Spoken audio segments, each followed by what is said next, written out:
Hello, my dear students.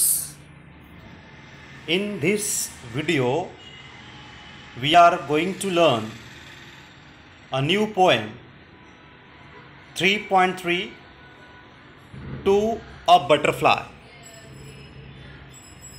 This poem was written by the renowned poet William Wordsworth. The speaker of the poem is a grown-up person who fondly looks back to his childhood days. The sight of a butterfly reminds him of the pleasant childhood days he spent together with his sister chasing butterflies in the countryside. In this way, this is the introductory note of the poem to a butterfly. I hope you got it. My dear students, अतिशय सुंदर सोप्या भाषेत English poet William Wordsworth यांनी to a butterfly ह्या पोएममध्ये एका grown up पर्सनची त्यांचा experience जो आहे लहानपणाचा चाइल्डहुड डेजचा तो थोडक्यात या ठिकाणी मांडलेला आहे. चला तर आपण पाहूया काय बरं ह्या पोएममध्ये दिलेलं आहे. In this poem, there are only 2 stanzas. Let's see the first one. Stay near me, do not take thy flight.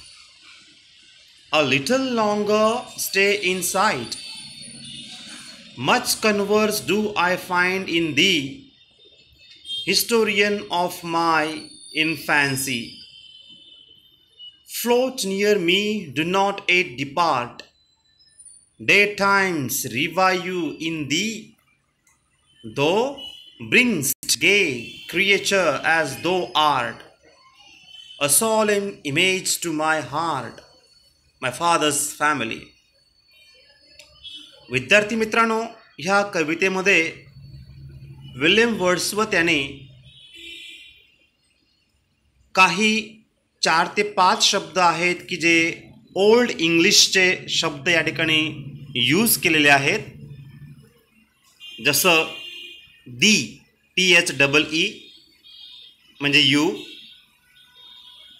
त्यानंतर आहे दो THOU दो म्हणजे सुद्धा यू, ब्रिंग्स्ट म्हणजे ब्रिंग. पहा या ठिकाणी आपण पाहत आहोत thee you,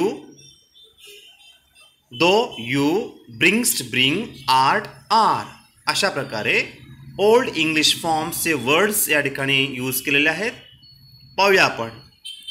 stay near me, do not take thy flight.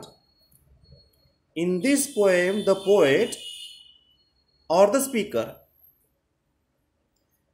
addressing to a butterfly. इथे हा जो कवी आहे किंवा जो स्पीकर आहे तो एका फुलपाखराला उद्देशून बोलतोय. स्टे नियर मी, रे फुलपाखरा माझ्या जवळ थांब. Do not take thy flight, तू उडत जाऊ नकोस, मला सोडून जाऊ नकोस. Do not take thy flight. दाय म्हणजे योर, फ्लाइट म्हणजे उडत जाणे. तू तुझी फ्लाइट घेऊ नकोस, उडत जाऊ नकोस, माझ्या जवळ थांब. अशा पद्धतीने कवी किंवा स्पीकर फुलपाखराला सांगतोय. A little longer stay in sight. थोडा वेळ माझ्या डोळ्यासमोर रहा. Much converse do I find in thee. Converse म्हणजे काय? कन्व्हर्स म्हणजे बोलणे, संवाद करणे. Much converse do I find in thee. मला तुझ्यासोबत खूप काही गप्पा, संवाद साधायचा आहे. पहा, हा शब्द दी आहे इकडे. दी म्हणजे यू. कन्व्हर्स म्हणजे संवाद साधणे. आणि म्हणून तू इथे थांब. हिस्टोरियन ऑफ माय इन्फॅन्सी. विद्यार्थी मित्रांनो, इन्फॅन्सीचा अर्थ या ठिकाणी आहे चाइल्डहुड. आपण ज्याला बालपण असं म्हणतो. तर तुला पाहून किंवा या कवीना, या स्पीकरना बटरफ्लायला पाहून त्याचे लहानपणीचे आठवणी त्यांना येत आहेत. इन्फॅन्सी इथे त्याचा अर्थ आहे चाइल्डहुड. डेजचे आठवण त्यांना येत आहेत. Float near me, do not it depart. आणि म्हणून माझ्या अवतीभोवती थांब, माझ्या अवतीभोवतीच उड, घिरट्या मार, परंतु मला सोडून जाऊ नकोस. Do not it depart. Dead times revive in thee. पहा, तर अशा प्रकारे डेड टाइम्स जो होता, तुला पाहून मला ते आठवत आहेत, रिवाइव होत आहेत. दो ब्रिंग्स्ट गे क्रिएचर ॲज दो आर्ट. पहा, किती ओल्ड फॉर्म्सचे वर्ड या ठिकाणी आहेत. दो म्हणजे यू, ब्रिंग्स्ट म्हणजे bring. You bring gay creature. Gay म्हणजे आनंदित, क्रिएचर फुलपाखरू. ॲज दो आर्ट. तू अतिशय आनंदी, म्हणजे तू जेव्हा येतोस तर खूप आनंद वाटतो. आणि म्हणून तू जरा इकडेच थांब. A solemn image to my heart, my father's family. तुला पाहून मला माझं कुटुंब, my father's family, solemn image, solemn म्हणजे पवित्र, अशा प्रकारची इमेज मला तुला पाहून येते. खूपच सुंदर अशा प्रकारचा फर्स्ट स्टांजा आहे. आता या ठिकाणी प्रश्न आहे बाजूला, is the poet a grown up person or a child. तर आपण या ठिकाणी सांगू शकतो, खूप सोपा प्रश्न आहे. The poet is A grown up person, not a child, because the poet is reviving.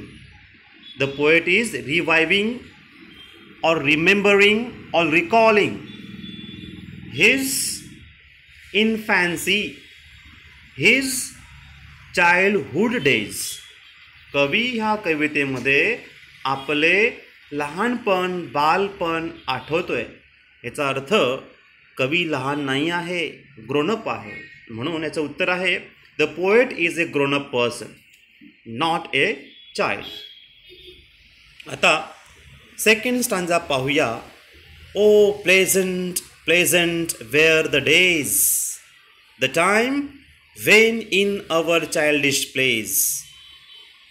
My sister Emmeline and I together chased the butterfly. A very hunter did I rush upon the prey.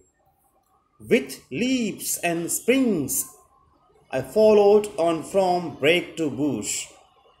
But she, God love her, feared to brush the dust from off its wings. पहा, तर अशा प्रकारे first स्टँजामध्ये कवी किंवा हा speaker या ठिकाणी बटरफ्लायला उद्देशून बोलतोय. आणि यामध्ये सेकंडमध्ये बघा, त्यांना आठवण येते आहे आपल्या लहानपणाची. O pleasant pleasant were the days. अतिशय सुंदर, आनंददायी असे ते दिवस लहानपणीचे. The time when in our childish place. नक्कीच. आणि म्हणून तुम्ही ऐकलं असेल, लहानपण देगा देवा. लहानपण खूपच छान, खूपच सुंदर असतं. प्रत्येकाला हवंसं वाटत असतं. आणि म्हणून या ठिकाणी कवीसुद्धा म्हणतायत, O pleasant pleasant were the days the time when in a child is plays. अशा प्रकारच्या बालपणीच्या आठवणी त्यांना येत आहेत. When he saw the site of that butterfly, my sister Emeline and I. What is the name of his sister? Poet's sister name is Emmeline. पहा काय म्हणतो poet. My sister Emmeline and I, माझी बहीण Emmeline आणि मी, together chase the butterfly, आम्ही दोघंजण त्या बटरफ्लायचा chess करायचो, पाठलाग करायचो. A very Hunter did I rush, जणू काय मी एका मोठ्या हंटरसारखा, शिकाऱ्यासारखा त्या बटरफ्लायला कधी पकडणार, कसा पकडणार याप्रमाणे मी त्याच्या मागे धावायचो, चेस करायचो, रश करायचो. Upon the prey with leaves and springs. पहा, प्रे म्हणजे भक्ष, लिप्स उड्या मारत, स्प्रिंग्स करत, अशा पद्धतीने एका शिकाऱ्यासारखं मी त्या फुलपाखराला पकडण्याचा पुरेपूर प्रयत्न करायचो. I followed on from brake to bush, but she God love her. पहा विद्यार्थी मित्रांनो, या ठिकाणी ब्रेकचा अर्थ तुम्ही जर पाहिला, BRAKE, a place overgrown with bushes, असं ठिकाण की ज्या ठिकाणी खूप प्रमाणामध्ये बुशेस असतात, झाडे झुडपे असतात.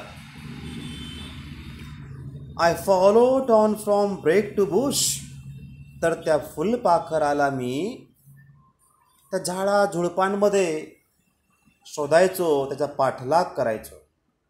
बट शी, परंतु ती, आता ती म्हणजे कोण, त्याची बहीण Emmeline. God love her, fear to brush, ते खूप त्या ठिकाणी त्या फुलपाखराचा विचार करायची, घाबरायची. To brush the dust from off its wings, त्याच्या विंग्सवर, फुलपाखराच्या पंखांवर तो डस्ट निघू नये. तुम्हाला माहिती आहे, जर तुम्ही हात लावला असेल तर त्याचा रंग, त्याच्यावर असलेला डस्ट हाताला लागतो, तो निघू नये ह्याची काळजी जणू काही माझी बहीण एमिली घेत असे. In this way, it's a very simple poem, my dear students. William Wordsworth, who wrote many nature poems. In this way, in the poem, the poet recalled his childhood days when he saw that butterfly in the countryside. I hope you got this poem very well. So my dear students, you have to write only the hard words with meanings in your notebook and make small questions on it. Also write their answers. Take the images and send on our groups. Till then, thank you.